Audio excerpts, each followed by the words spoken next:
आज ये सप्त दिवसीय श्रीमद् भागवत कथा यहाँ संपन्न होती है।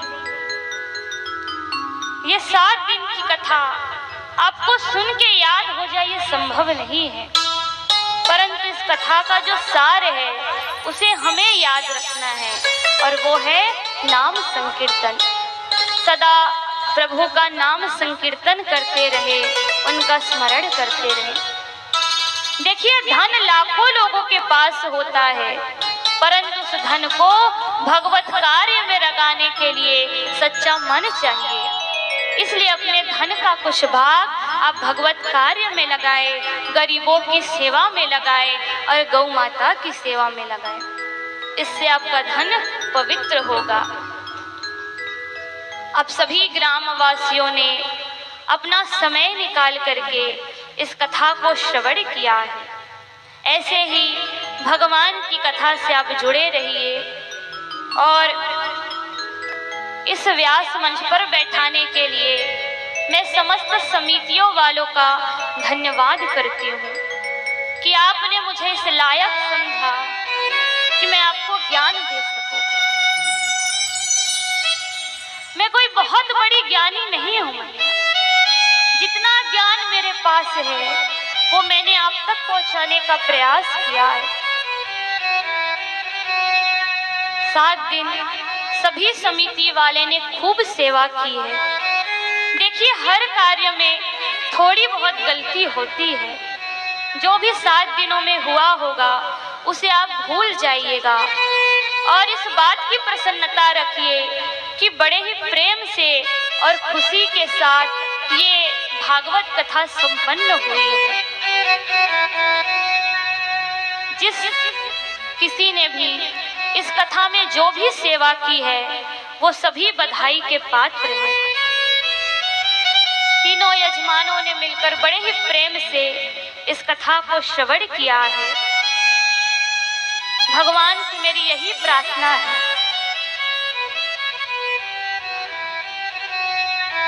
कि आप ग्राम वासियों पर भगवान अपनी कृपा दृष्टि बनाए रखे। आप सभी सदा प्रसन्न रहे और आपके मन में ये भगवत भक्ति बढ़ती रहे। यही मेरी मंगल कामना है।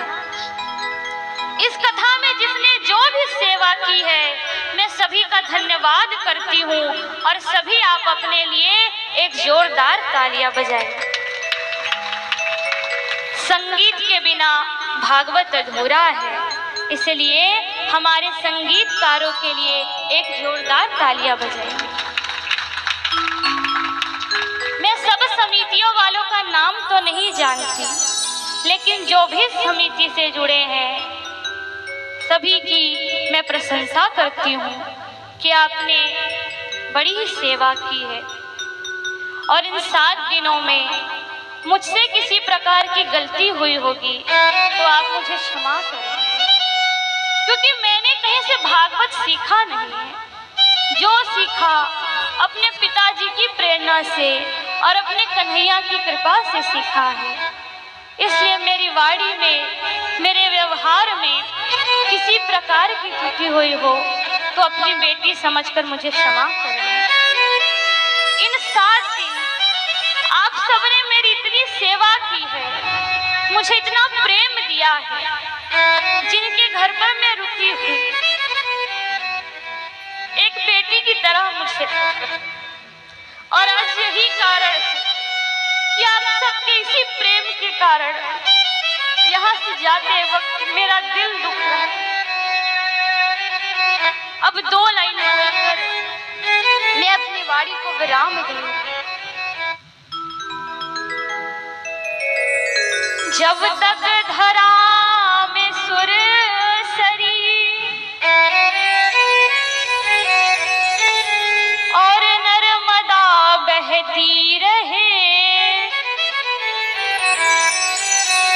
तब तक आप लोगों के जीवन में यश कीर्ति बढ़ती रहे। सब तीर्थों में उच्च त्रिवेणी जहाँ इनकी कुटिया में प्रयाग रहे। हे राम सदा सुख धाम हरे, इनका भी सुखी संसार रहे। आइए आज का अंतिम भजन, विदाई भजन, और बस इतना कहकर मैं अपनी वाणी को आज यही विराम देती हूँ। बोलिए बाके बिहारी लाल की जय।